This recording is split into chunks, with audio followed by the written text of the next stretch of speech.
Hey guys, it's Silver Snorlax and I am back today with a how-to video. One of the most common questions I get on my channel include, how do I ship booster packs through the mail so they won't be damaged? Is there a specific holder I should be using for individual booster packs? Is there a proper shipping method? What should I be doing in order to help avoid any kind of damage? So I figured the best way to answer this question is actually go ahead and show you some of the improper shipping methods that I see, as well as the correct way, or at least what I believe to be the most correct way to send booster packs in order to minimize damage. So real quick, I do want to talk about what you should be doing to your booster packs before you ship anything. Booster packs are a lot like graded cards. They need to have some level of protection on the individual packs themselves. In this case, we're using some kind of sleeving system. Now, team bags won't work, however, graded bags will work, such as Ultra Pro's graded bags. While Ultra Pro doesn't have the highest quality graded bag, they're ideal for just sleeving something that you know you won't get back at a later point. So, in this situation, we have Ultra Pro around 4 of these sleeves, and then I have a UK soft sleeve as well, just to kind of show you how I've sleeved up this particular order. So these booster packs need to be treated like cards. They're still susceptible to scratching and marring and everything else, so you need to have some kind of sleeve around them. The beauty about a graded card bag is you can actually fit them to the size you need. In this case, we have a Neo Revelations pack that is cut off at the right point. It's folded over so that the flaps of the actual booster pack won't become damaged, they won't become creased during shipping. Additionally, the nice thing about graded bags is that you can custom fit them as well. So this is the same model. This is, again, an Ultra Pro, but this one's actually a little bit taller than your standard Neo. So we'll hold these two at the bottom, and you can see the tops. This one's riding up a good ½ an inch more. The reason behind that is because of that flap at the top, so you want to keep that protected as well. You can use graded card bags to help avoid any kind of damage. So you can crease these wherever you need to. You don't need super high quality bags. I have a high quality bag right here just to show you. This is a UK soft sleeve bag that I purchased ages ago. I'm using it to hold a booster pack. While it looks a little bit nicer just in terms of like display, it's not what's necessary in order to send your cards to PSA or have them properly covered or shipped. This is just an alternative method compared to an Ultra Pro graded sleeve. Alright, so that first step is done. Now here, I see a lot of people do this, and they do this correctly. That's not hard to do. But then I see a lot of improper shipping techniques. Let me show you the first one I see pretty typically. The first one is I'm going to take all of those wonderful booster packs that are worth, you know, maybe $100 or so, and I'm going to put them into this. This is your standard craft bubble mailer. Guess what bubble mailers don't offer? Any kind of protection from creases, bends, any kind of wear or tear that a postal service may include on them. So these don't offer any kind of protection to the actual booster packs themselves. If your packing method can do this, that means so can your booster packs. So that will crease them and damage them. So don't use bubble mailers. I do see bubble mailers on occasion, and I always become very uneasy when I see them as I worry about damaged product. But if you avoid these for shipping your booster packs, you should be just fine. The other improper shipping method I see is the use of a series of cardboard slabs and having them shipped similar to how you would ship raw cards to PSA. Let me explain that a little bit. What PSA recommends, and is a very good shipping method, is to take a series of cardboard pieces that are a little bit bigger than a CS1, take your thick slab of cards and sandwich them between the two slabs and send them off. So if we adopt that same ideology, and we're going to move the camera down here so we can kind of look a little bit and kind of straighten out so you guys can see. Alright. So if we approach it with the same ideology, that we can take our booster packs, sandwich them all together, and then place our cardboard slab on top. Well, yes, we do have them protected. We've actually done one very important thing to damage them, and that is, even though they may be secured with a series of rubber bands, the lubricity factor between just standard plastic sleeves is very, very high. It is very, very easy to thumb through cards that are sleeved with just standard Ultra Pro or cheap penny sleeves. It's very, very easy to move through those versus a CS1 where it's a little bit harder. There's a little more grip to it, you'll notice, and that's because it's a harder case. They aren't designed to just be ultra slick and have lubricity factors, whereas these kind of are. They're kind of manufactured that way. Not intentionally, but that's how they're manufactured. So what happens is, as these are being shipped, we can move some of these slabs around, and look at that. We can move those graded packs around. Now they are packaged with a sleeve, so they shouldn't scratch, but the issue becomes what happens if we take them out.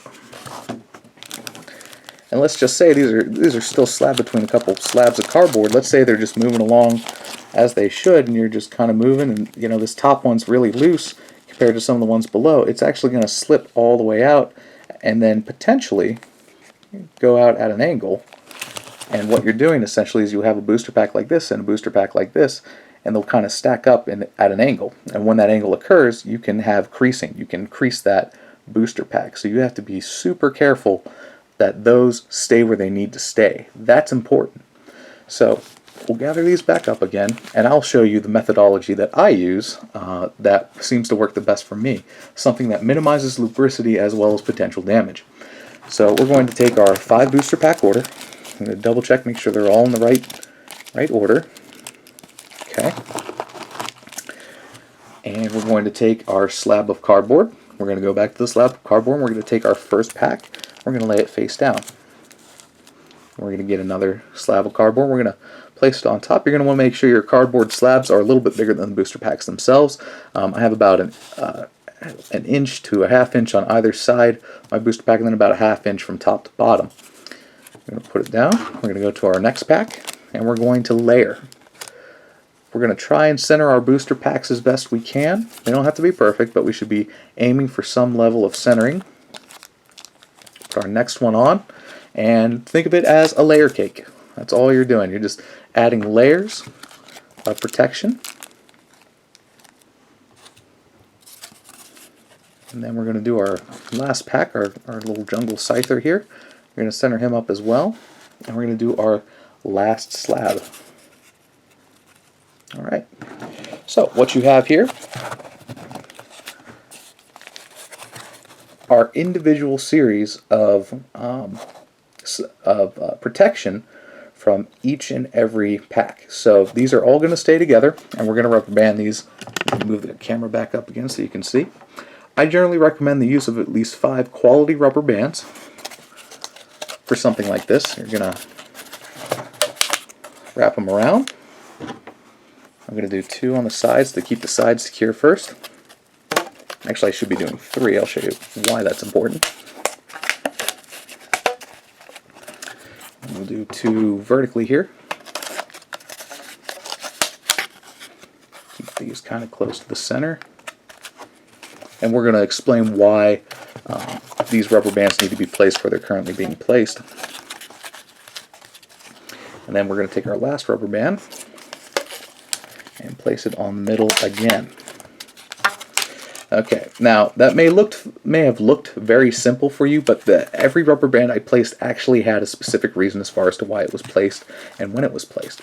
So let's discuss that real fast. This may seem a little bit dorky to you guys, but the reason I place as many rubber bands as I do is to keep the cards not only secure, but to prevent any kind of sliding out from the booster packs themselves. So while these are in transit, and this is pretty much bulletproof, even though I could shake this all day and I could throw it at a wall if I wanted to, none of the booster packs would really move, but we'll say for the sake of argument they can. These rubber bands are going to act as little barriers from them falling all the way out of the cardboard and potentially becoming creased during the shipping process. So by putting 2 on the sides here, the 2 I did first on either side, that helps to secure your cardboard so it's not so it doesn't become a big mess. That's part of why I put the ones on the side first, and then I do the vertical ones. Directly on top of that, I've now established a cross pattern that's going to help keep them secure. And then that last rubber band, I actually put that last rubber band on last for a reason. That's to hold the top 2 vertical ones in place as best I can. So the vertical ones shouldn't be moving, and the vertical ones are also holding the horizontal ones as well. So it's kind of an interesting cross pattern, and that's done on purpose to keep those secure. So it may seem a little bit dorky and maybe a little bit weird to you guys, but that's actually one of the most ideal shipping ways bands to do that. That way, if you have one of these rubber bands snap, you have other rubber bands to keep the rest of the package secure. That's what you want to do. That's also why it's important to buy quality rubber bands. You don't want to buy the cheap stuff. You don't want these things snapping during transit. The rest of the process is pretty simple to keep these in a proper shipping method. You're going to take a couple of pieces of bubble wrap, and just like you would with graded cards, you're going to place a couple, and what you're going to do is you're going to wrap them accordingly. And you'll notice I'm only using 12 by 12 pieces of bubble wrap. I'll explain why in a minute.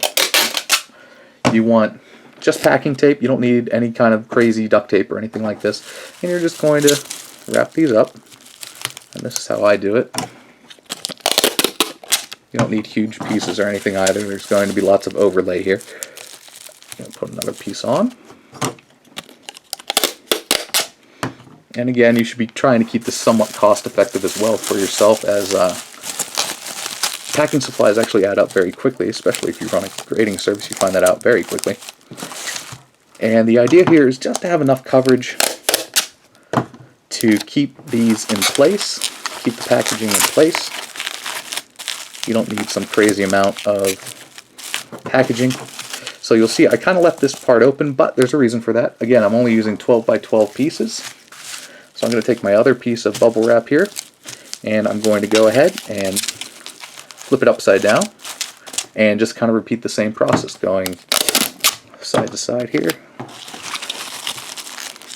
Sometimes I use one larger piece of tape on the first piece, the first folded piece, just to kind of keep the rest of it secure. That generally works for me. What I do with these pieces at the bottom, I actually kind of fold the corners in a little bit. I fold up. I tape accordingly.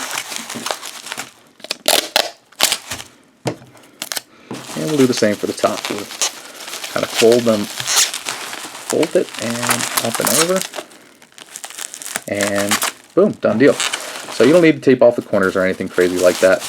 But this is essentially a package that's ready to go to PSA, or ready to be shipped to me, or to somebody who's buying booster packs from you. This all works. Essentially what we've done is we've added basically 2 layers of bubble wrap all the way around the perimeter of this particular set of cardboard and booster packs, which is a good thing, because that's where the cards are most susceptible, most likely to fall out. And we've minimized what we have on top. We have that big kind of just one layer on here. That's to keep you cost effective. You don't need to, wrap this thing 100 times with 100 yards of bubble wrap. It's not necessary, and it's going to make it cheaper for you, obviously. So these will be placed inside a properly packaged box and shipped off to PSA. That'll be their new place for the next 50 business days until they're graded and turned around, and then they'll be coming straight back to the owner. So I hope this video helped you guys out in terms of how to send booster packs. If you guys have additional questions, please, by all means, feel free to drop me a comment in the comments section. Send me a PM here on YouTube. You can also get a hold of me on Facebook or my Skype account. Feel free to drop me messages there. All the information for contact methods are there in the description for you, so feel free to reach out to me. I'd be happy to help you. Thanks a lot for watching, guys, and I'll have another upload again soon.